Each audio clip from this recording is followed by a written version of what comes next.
स्वागत है आपका कहानी यंत्र मानव के 12वें हिस्से में। पीटर की लाश उठकर अपनी जगह पर बैठ गई थी और रंजीत ये सब पत्थरों के पीछे से छुप कर देख रहा था। उसका डर से बुरा हाल था। पीटर की लाश अपनी जगह पर किसी पत्थर की मूर्ति की तरह कुछ देर तक बैठी रही। फिर वो अपनी जगह से उठी और पत्थरों के पीछे से निकलकर सामने की ओर आ गई। अब वो गार के बिल्कुल बीचों बीच के हिस्से में खड़ी थी। पीटर की लाश उसके जिंदा जिस्म के मुकाबले काफ़ी ज़्यादा भयानक लग रही थी। अब उसके चेहरे पर जिंदगी की रौनक नहीं थी। आंखें बेनूर हो चुकी थी। मगर ये सब कुछ बहुत भयानक लग रहा था। एक मरा हुआ इंसान रंजीत के सामने खड़ा हो गया था। ये सब देखकर रंजीत बहुत डर रहा था, मगर किसी तरह से खुद को संभाले पत्थरों के पीछे बैठा हुआ था। पीटर की लाश उसी गुफा में खड़ी काफ़ी देर तक दीवारों को निहारती रही। फिर उसकी लाश ने वहाँ पर पड़े हुए उन दोनों बुजुर्ग औरत और आदमी को देखा। काफ़ी देर तक उसको हैरत भरी निगाहों से वो देखती रही और फिर उसके बाद पीटर की लाश उसी गुफा के अंदर चक्कर लगाने लगी। वो दीवारों को छूने लगी, चारों ओर की चीज़ों को ऐसे देखने लगी जैसे कि ये सब उसके लिए नया हो। रंजीत सोच रहा था कि कहीं उसके पीटर के अंदर कोई दूसरी आत्मा तो नहीं घुस गई, कहीं उसका दोस्त पीटर कोई बदरू या फिर कोई शैतान तो नहीं बन गया। ये सब ख्याल रंजीत के मन में चल रहे थे, क्योंकि वो जंगल, वो गुफा देखकर उसे सब कुछ भयानक लग रहा था। अब उसे भरोसा नहीं था कि उसके साथ क्या हो जाए। वो बस उस गुफा से निकल जाना चाहता था। उसने सोचा कि अगर पीटर अपने होश में होता तो ज़रूर रंजीत को आवाज़ लगाता, मगर उसने उसे आवाज़ नहीं लगाई, उसको ढूंढा तक नहीं। उसके चेहरे पर शिकन तक नहीं है, जबकि जिस्म में इतनी सारी चोटें हैं। ज़रूर इसको कुछ हो गया है। इस गुफा में ज़रूर कुछ ऐसा है जो बहुत अजीब है। रंजीत यही सब सोच रहा था कि उसने देखा कि पीटर की लाश गुफा के बाहर की ओर जाने लगी।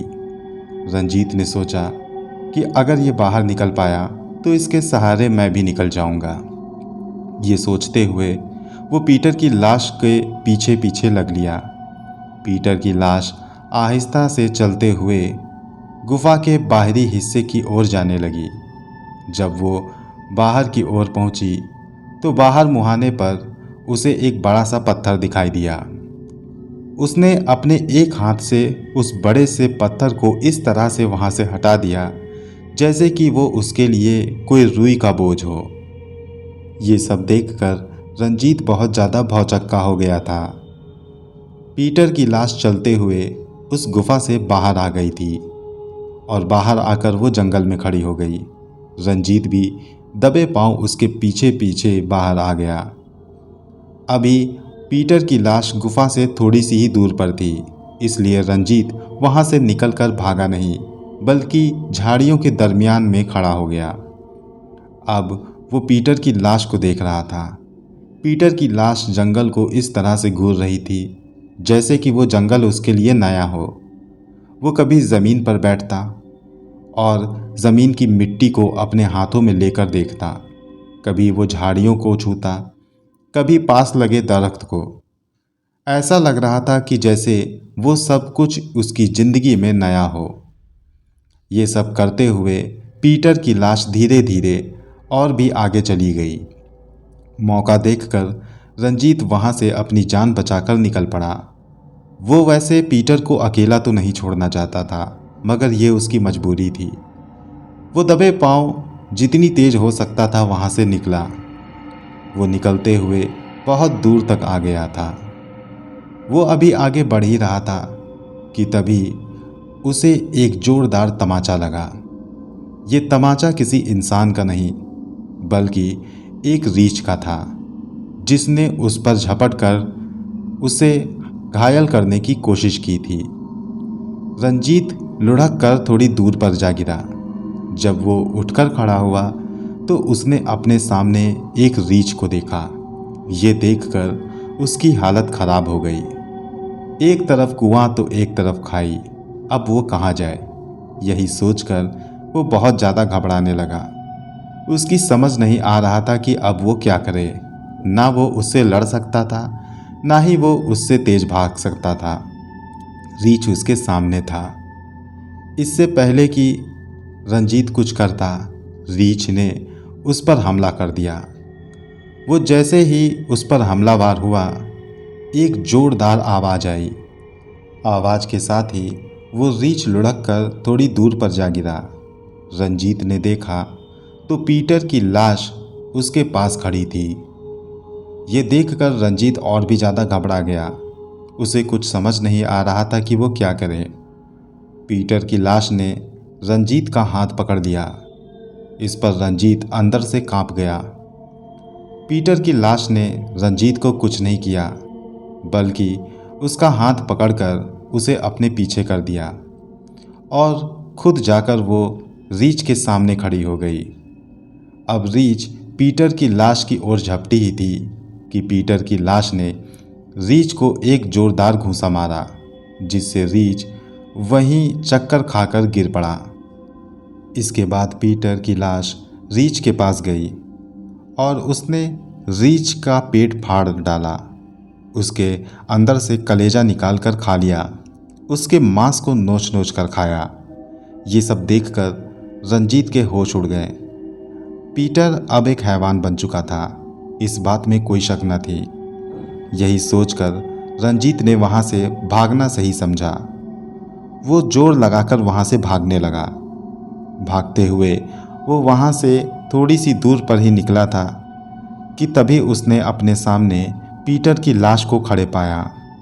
पीटर की लाश उसके सामने खड़े उसे घूर रही थी। उसके चेहरे और आंखों में कोई हरकत न थी।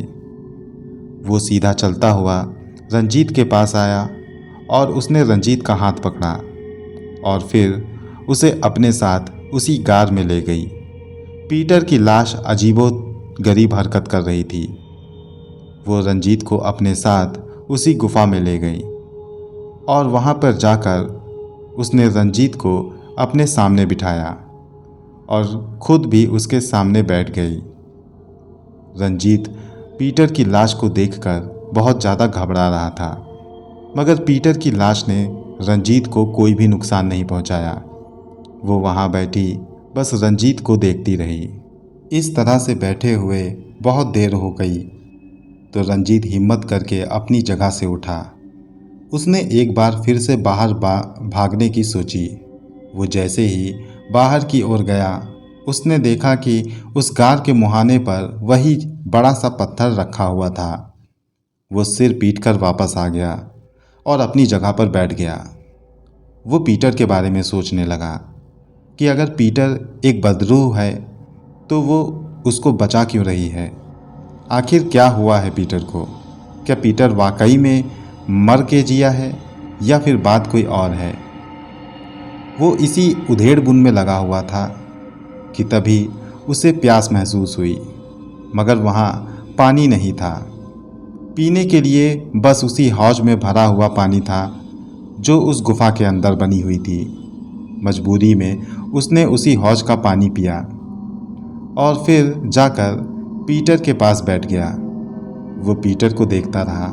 उसने कहा, पीटर, मेरी बात सुन रहे हो पीटर? मगर पीटर की लाश ने कोई भी हरकत न की। उसने हिम्मत करके पीटर की लाश पर अपना हाथ रखा। इस पर भी पीटर की लाश ने कोई हरकत न की। वो बस बैठी दीवार को घूरती रही।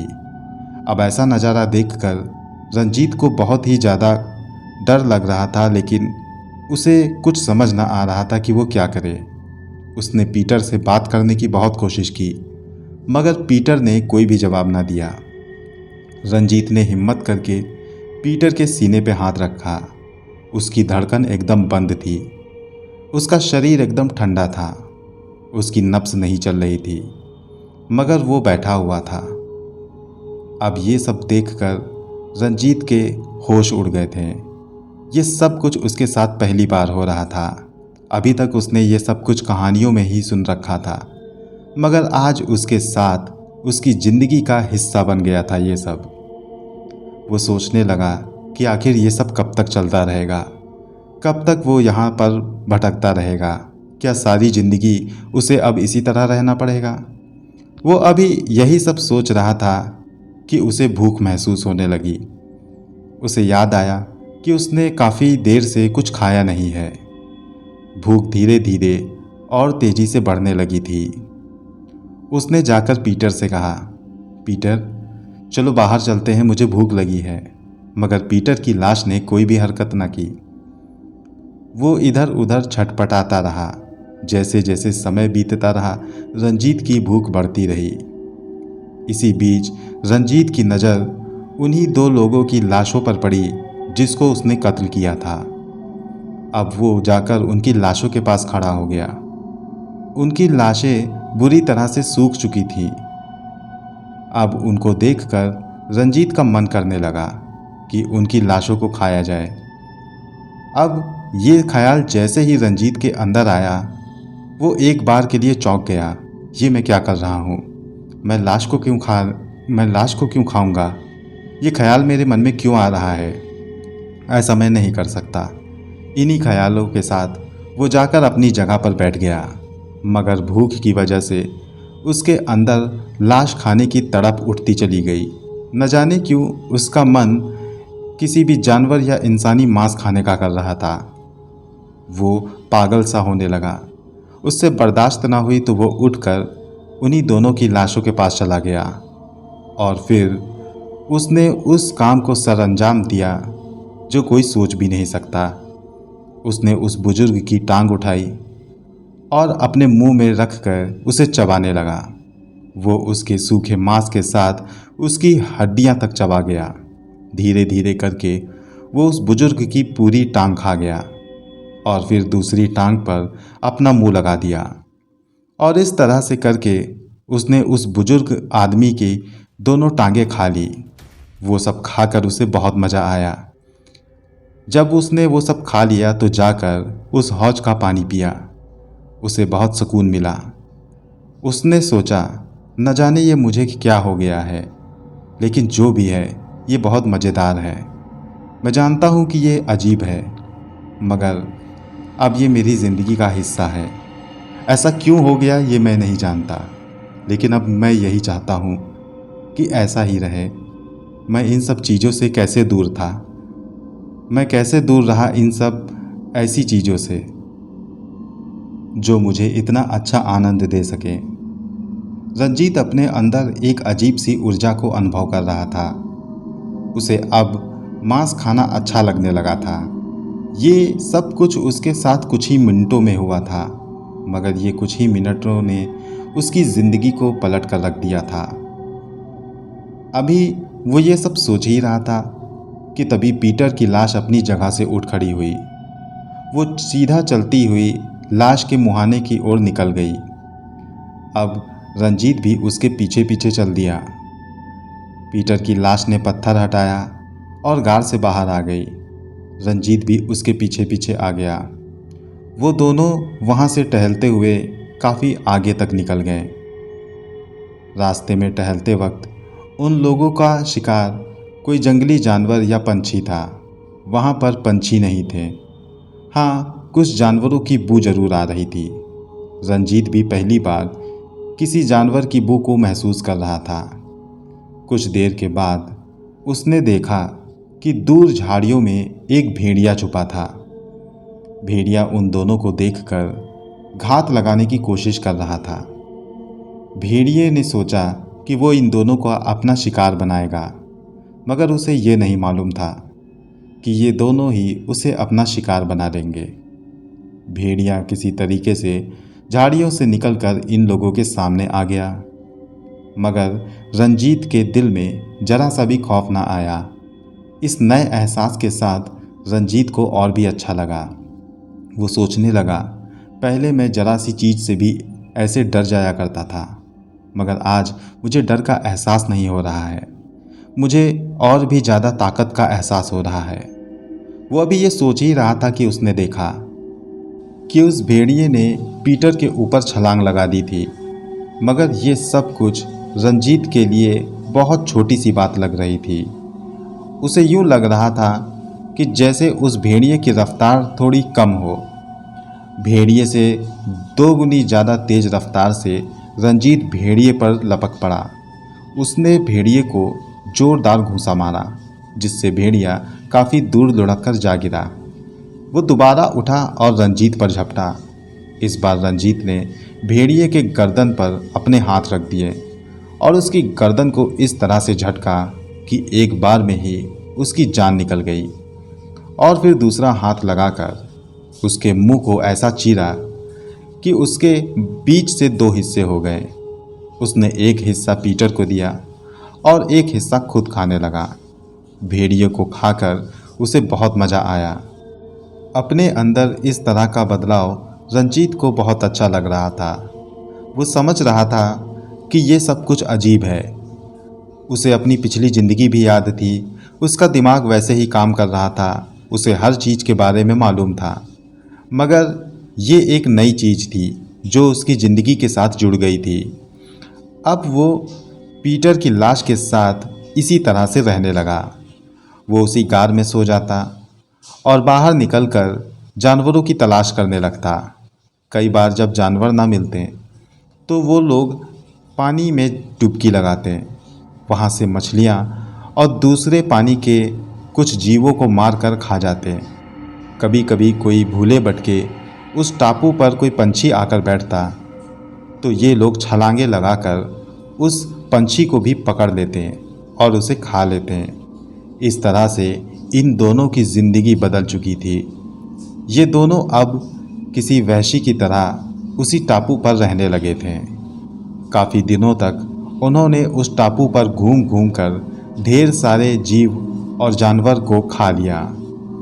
जब इस तरह से खाते हुए वहाँ के ज़्यादातर जानवरों और जीवों को उन्होंने ख़त्म कर दिया तो उन्हें अब कुछ बदलाव करने का एहसास होने लगा।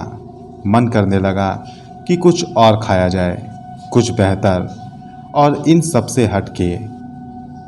एक दिन की बात है, एक बार कुछ लोग उसी टापू के पास आए और वहाँ पर टापू के किनारे उतर गए। उन्होंने आसपास का नज़ारा लिया और वहीं पर कैंप बना लिया। उन्हें नहीं मालूम था कि उस टापू पर उनके लिए उनकी मौत इंतज़ार कर रही थी। वो लोग जैसे ही उस टापू पर आए, उनकी गंध पीटर और रंजीत तक पहुंच गई। पीटर और रंजीत उनसे काफ़ी दूर अपनी कार में बैठे हुए थे, मगर फिर भी वो उनकी गंध को महसूस कर पा रहे थे। जैसे ही उनकी गंध उन तक पहुंची, वो लोग अपनी कार से निकलकर बाहर आ गए और वहाँ से उन लोगों की गंध को सूंघते हुए उन लोगों के करीब पहुँच गए। उन लोगों ने देखा कि वो लोग कैंप बनाकर वहाँ पे रिहाइश करने का इंतज़ाम कर रहे थे। ये देखने में कोई स्टूडेंट लग रहे थे जो वहाँ पे किसी प्रोजेक्ट को लेकर या फिर छुट्टियाँ मनाने आए हों। उनके साथ और भी लड़के लड़कियाँ थे। कुल मिलाकर 50 लोग थे। ये सब देखकर रंजीत के मुंह में पानी आ गया। उसने उन लोगों पर हमला करने की ठानी। उसने पीटर की लाश की ओर देखा। लाश ने मानो कुछ ना कहते हुए भी सब कुछ कह दिया। उसने हामी भर दी और वो लोग आहिस्ता आहिस्ता उन लोगों के पास चले गए। जब उन लोगों ने पीटर और रंजीत को अपनी ओर आते देखा तो वो लोग हैरानी से खड़े होकर उन्हें देखने लगे। वो सोचने लगे कि ये लोग कोई आदिवासी हैं। उन लोगों ने पीटर और रंजीत से बात करने की कोशिश की, मगर बगैर उनकी किसी बात का जवाब दिए हुए पीटर और रंजीत ने उन पर हमला कर दिया। उन लोगों ने अपनी जान बचाने की बहुत कोशिश की, मगर पीटर और रंजीत के वार से बच ना सके। पीटर और रंजीत ने अपने एक ही वार से उन लोगों को मौत के घाट उतार दिया। अब पीटर की लाश और रंजीत दोनों लोग उन लोगों को खाने के लिए आगे बढ़े, मगर उन लोगों ने जैसे ही उनकी लाशों को अपने हाथों में थामा। एक अजीब सा एहसास दोनों को होने लगा। रंजीत को यूं लगा कि जैसे उसके अंदर किसी ऊर्जा का संचार हो रहा हो, जैसे कि उसके हाथ उन डेड बॉडीज से किसी प्रकार की ऊर्जा को अपने अंदर खींच रहे हों। रंजीत ने एक बदलाव और देखा। जिस डेड बॉडी को उसने पकड़ रखा था उसका रंग बदल कर हरा हो गया। वो एकदम सूख सी गई। उसे अब कुछ खाने का मन नहीं किया। वो उठा और दूसरी लाश की ओर बढ़ा। उसने उस लाश को भी छुआ और उसके साथ भी यही हुआ। यही हाल पीटर की लाश भी कर रही थी। धीरे धीरे उन लोगों ने सभी के अंदर से इस तरह से ऊर्जा अपने अंदर समेट ली। उन लोगों को समझ नहीं आया कि ये हो क्या रहा था, मगर ये जो भी था उनके लिए नया और पहले से ज़्यादा अच्छा था। और अब रंजीत अपने अंदर बहुत ही ज़्यादा ताकत महसूस कर रहा था। अब पीटर और रंजीत दोनों लोग एक एक कदम बढ़ाते हुए अपनी गुफा की ओर लौट पड़े। इस बार उन्हें यूँ लगा कि उन्हें गुफा की ओर लौटने में ज़्यादा समय नहीं लगा।